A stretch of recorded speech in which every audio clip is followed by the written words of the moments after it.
Okay, this live today is for those of you that are feeling or maybe don't know what to do when you do feel burnt out or overwhelmed in your business, because let's face it, as entrepreneurs, it's always going to happen. It happens to me also.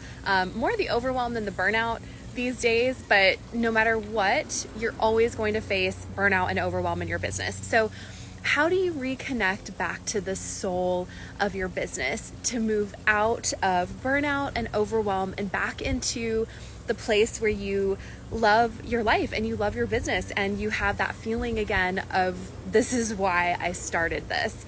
I have a couple of my go-tos here that I'm going to share with you. Number one, revisit your why.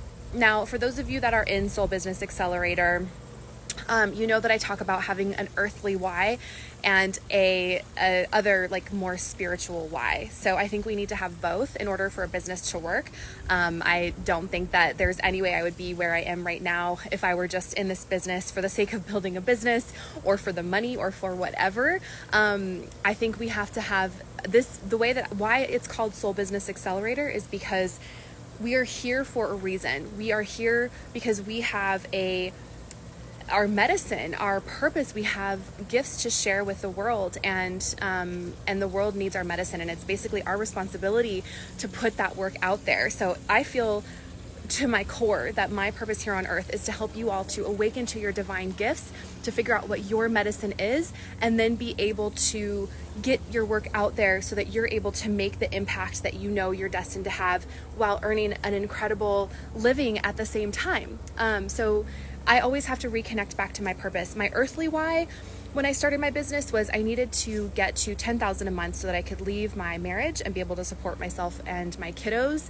And now my earthly why is the time freedom and the financial freedom and being able to give my kids opportunities in their lives that that I never would have had growing up. So one, reconnect with your why. That is so important. That needs to happen probably on a weekly or a monthly basis. Number two, take a step back, get perspective, take a step back, take a breath. It's so easy to get caught up in the little nitty gritty, the huge to-do list, the overwhelming, never-ending to-do list, but take a step back and get some perspective, okay? Number three, connect with clients. Every time I'm feeling overwhelmed or burnt out, it's usually because I'm disconnected with the clients. So I really come back into the group. I connect with them on a heart level. I actually just went to a client's ranch up in Wyoming and spent some time with her, or her property, and spent some time with her. And it was such a beautiful reminder of the humanness, of the love, of the soul connection, of the sisterhood that I'm creating and that I'm building. So like really going back and reconnecting with your clients and remembering why you're doing this is so, so, so important and so powerful. Number four, be creative. Do something creative. I love to write. So write an article or get yourself on a podcast that you've been wanting to get on, or even just go and paint or whatever it is that you love to do. Get creative. I think moving that creative energy is so important. We're entrepreneurs. We're always creating things out of nothing. And a lot of times when we're not creating and we're just constantly do, task, we lose our magic. We have to be continually creating. And I notice that when I'm just in to-do implementation mode and I'm not being creative, even through this, like filming a video to me is creativity. I'm getting that energy out of my body. Like I know I'm putting something out into the world, and it really alleviates a lot of my anxiety. So definitely find something creative to do and go and do that. 1, 2, 3, 4, 5. Number 5, seek inspiration. Go and do what you love. Whenever I disconnect and go up into the mountains and like I'll do a hike, or I'll do a backpacking trip, or I'll get on the river, or I'll do a paddleboard, or I'll take my kids, I'll go ride my horses, whatever. So I need to get out and disconnect at least once a week. So usually I'll take Fridays, and I will have it be either like a ski day in the winter, or a hiking or a mountain biking or a horse riding day in the summer. But I always have to get out and do something like that I love to get that inspiration again. And I always just, even like as simple as looking up at the sky, just reminds me of the gratitude that I feel for my life and that I'm able to do this work. And I always get those creative juices flowing when I'm being inspired by nature. So whatever that looks like for you, is it yoga? Is it painting? Is it being outside? But go and find inspiration. It could just be even listening to podcasts or watching videos like this to get yourself back in the mood. The next one is simplify and delegate. Simplify is always something that I have to come back to. I think there's always a to-do list, and we can always create that to-do list and like double it very quickly, even triple it.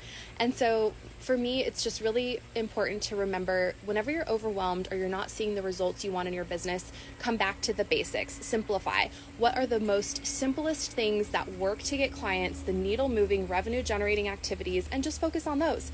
And if you're in a position to where you can delegate the rest, delegate the rest. Can you hire a virtual assistant? Do you need an online business manager? If you're in SBA and you have these questions, jump on my call or the coaches calls and let's talk about this and what this looks like for you. Simplify and delegate is always what it is. And I teach everyone in SBA to constantly go back to the basics, right? It's 1 to 3 workshops a month, 1 podcast a month, 1 article getting published in the month, and then there's a whole way that you tie all that together to sign clients. So that's just what I always tell my clients to come back to. And the last one is to reconnect with your expertise. Yeah, remember your story, remember your voice, remember the work that you're doing, and focus on that. Let go of some of the little piddly shit that you hate doing. Like if I had to spend all day doing administrative stuff, I would lose my mind because I'm terrible at it. The tech stresses me out. I hate paperwork. I don't know how to do things like that. And I lose my mind. So if I were to focus on that all the time, I would absolutely probably have quit my business a month after I started. And so what I have to do is get that stuff done, but then make sure that I'm reconnecting with why I love doing this, right? So I'll go teach a training, or I'll go do a workshop, or I'll hold a live event, or I get really excited to go in and do the Q&A calls for SBA, or I reconnect with my private coaching clients and get them doing something new. So remembering to stand in your own power and remembering that you do what you do for a reason and that you're really effing good at it too.